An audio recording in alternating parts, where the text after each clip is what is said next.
You're listening to The Voice of Russia. I'm Howell Davis. The trial of Bradley Manning, the US soldier who leaked hundreds of thousands of classified documents to WikiLeaks.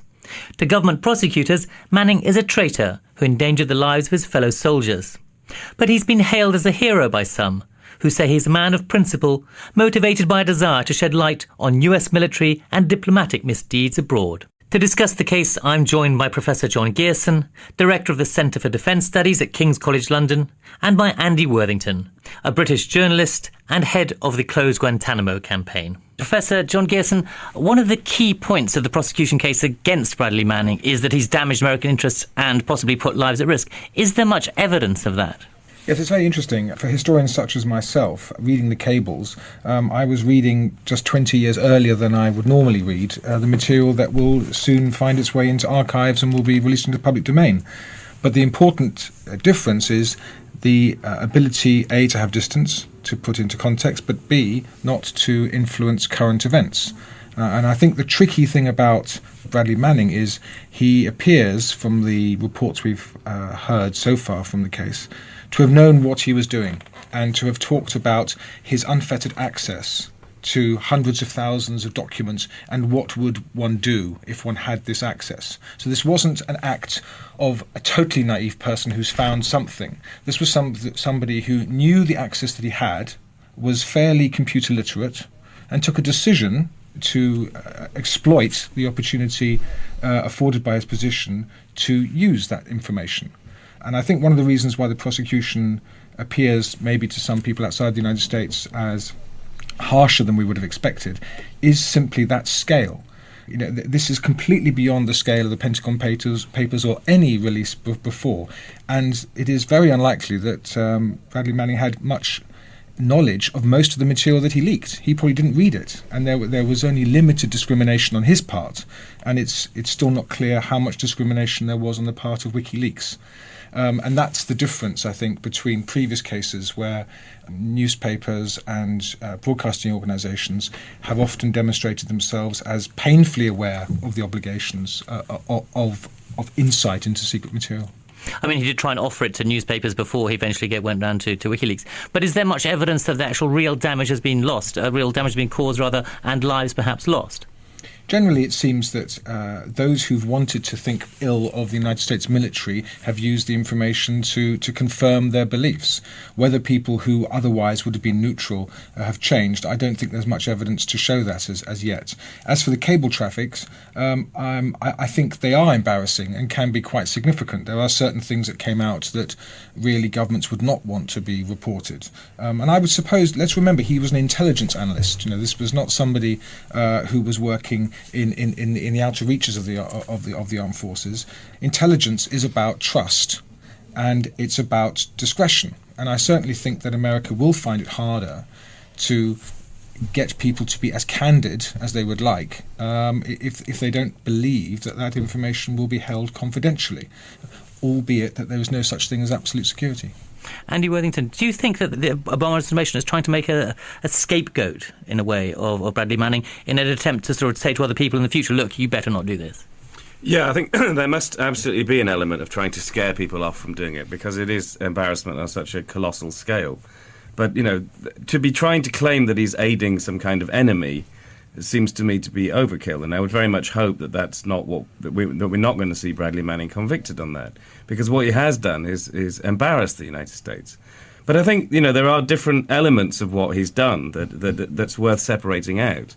So if you look at his release of the documents relating to the Afghan and Iraq wars, then, you know, recently I was with Ben Griffin. Now, Ben Griffin is a former SAS soldier who became a conscientious objector.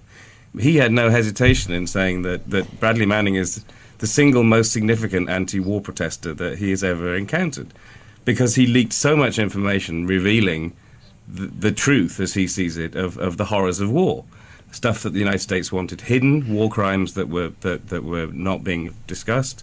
So, you know, there's a perspective on that which I think is clear to make, and that you see that somebody disobeys their orders, the requirements of their job, because of this compulsion to expose the horrible truth of war. I think you can make that argument.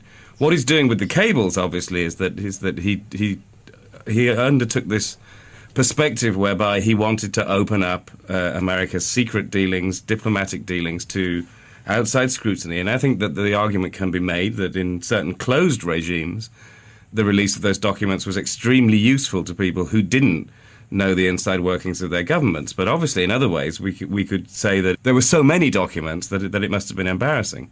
My particular field of expertise is the Guantanamo files. And actually, those are very interesting because although they don't contain all the classified information and then they're kind of collection of all kinds of bits of supposed intelligence, what they do is they actually provide names of the people who made statements mainly about their fellow prisoners. And many of these statements are extremely unreliable.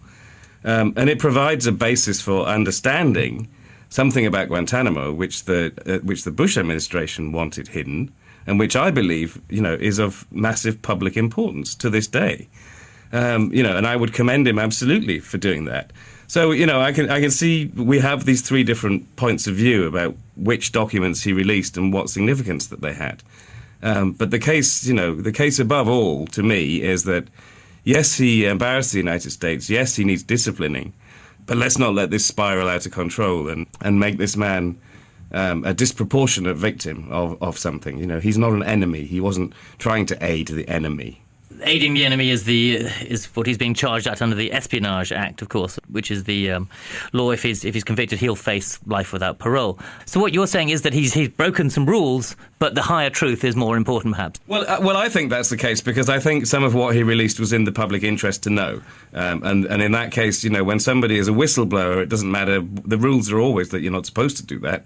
If he felt compelled to do that, he's asking us to judge whether we thought that was appropriate. In many of the things that he did, I think that was entirely appropriate, yes. Interested in talking with you, Professor John Gibson, about the legacy of the Bradley Manning leak and trial. What will come of this? Do you think some intelligence operatives will be much more cagey about what they say? Well, I think clearly the United States is going to have to demonstrate that it doesn't allow very junior ranks access to this level of information and the ability to copy it.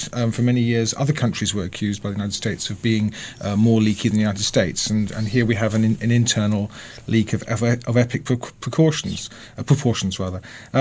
Where things, I think, will change from this whole decade that we've gone through is the ability for people in the intelligence world to have an access route outside their line of management where they can express concerns. And that's something that certainly came out of the British inquiry into the WMD affair in Iraq, where the Butler inquiry recommended having a professional head of intelligence that analysts could go to outside their line management to express concerns. Not obviously putting it into the public domain in this case, but rather to inform the policy process and to avoid mistakes and to avoid groupthink. And I think those things are coming out of this. Whether mass releases of data to the public in the form of WikiLeaks is fundamentally going to change anything, I don't know. I think what's really changing information, of course, is the connectivity of everybody through their smartphones, and the fact that information is no longer the preserve of the authorities. And I think that will change the intelligence business as well as the public's access to it. Yes, I mean, one of the most shocking things that was uncovered was that video of the killing of the two Reuters cameramen, and that was obviously secret military video, but it was put on news stations all across the world. Absolutely. Although, again, we don't know what had preceded the 30 minutes before that 2-minute clip that was shown, and I think it's problematic to label this necessarily as something that was an act that should not have taken place versus something that was criminal in nature. But clearly, we would like to see, I suppose, due process where there is evidence enough to follow it. Andy Worthington, are you slightly surprised by this trial? I mean, we have had the Obama administration using the espionage twice as much as every single president preceding him. He used it 6 times. All the other presidents in history have only used it 3 times. Are you surprised and shocked by the Obama administration's attitude towards Bradley Manning? Well, I'm not in the sense that that we've been discussing the reasons why there's particular overkill in Bradley Manning's case of a leak of a large amount of information. It also is obviously something that involves WikiLeaks. It involves certain parts of the United States administration wanting to go after this particular intermediary between the whistleblower and the media that we've had. That's quite a modern thing. One thing that seems to be missing in all of this is the role of the media. Whatever Bradley Manning did in making information available and whatever WikiLeaks did in hosting it, it was then disseminated and it was front page news in the mainstream media in the United States and in Europe for a very, very long time. They made a lot of money out of it. They made a news agenda out of it. So if Bradley Manning is guilty of something, does that not mean that this should spread to the media's responsibility as well? And I think the media took the point of view, as they have done with whistleblowers, that they were doing something in the public good.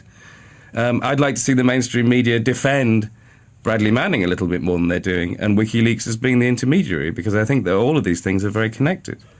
Because we have had WikiLeaks are being, as you say, being prosecuted. If Bradley Manning had gone to the New York Times, then the threat is that they would be the people being prosecuted here.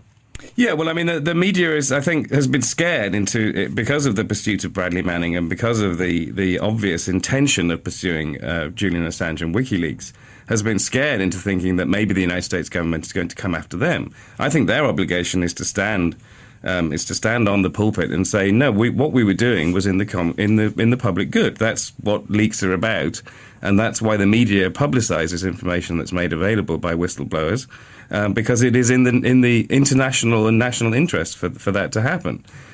So I think I'd like to hear them speak up a little bit more about what's going on. And some of the revelations that came out were fairly shocking, weren't they? The US ignored abusive prisoners by Iraqi security forces. Clinton ordered US diplomats to spy on UN officials. Pressure being put on Germany not to prosecute CIA agents, as well as the US special forces working with the Pakistani military, as well as the stuff from Afghanistan and Iraq as well. Is there a way of getting this information out without these leaks of classified information there? I don't know. I mean, the United States needs to be assessing, obviously, this has been discussed, needs to be assessing who has access to what information, as well as, needs to stand back and review the process of classification. Is there a process of over-classification? Certainly, one thing that we're missing out in here as well is that the very pinnacle of top-secret information, none of this was available to Bradley Manning, and nor was it leaked by him. So, that's something that maybe the prosecutors are not putting across. But the United States needs to evaluate these things, how it's doing things, who has access to information. Professor Gearson, there's meant to be 2 million people who have access to classified information in the United States. Is that just too many? I mean, I think each country has to make its own decisions. Any classification system and any system of vetting people is open to abuse, but also can often stand in the way of producing good policy, which is, after all, what countries want. And so the problem with vetting and classification is that people with good ideas who aren't classified aren't able to have the discussion sometimes. And I think that we have had a period where those insiders, and I mean people at the policy level in ministries, have felt chastened and unable to express concerns about policies in a way that perhaps is unusual. Disloyal is a very strong word, but being off message, and this is part of the whole news agenda cycle and the pressure that our modern media puts on policymakers, means that you can't risk anyone sounding as if they've expressed concerns about something. Now, if WikiLeaks and Manning have revealed the fact that there are a range of opinions within governments, that's no bad thing. I'm afraid that's all we have time for today. Thank you very much to my guest here in London, Professor John Gearson, Director of the Centre for Defence Studies at King's College London, and Andy Worthington, British journalist and author of the book The Guantanamo Files.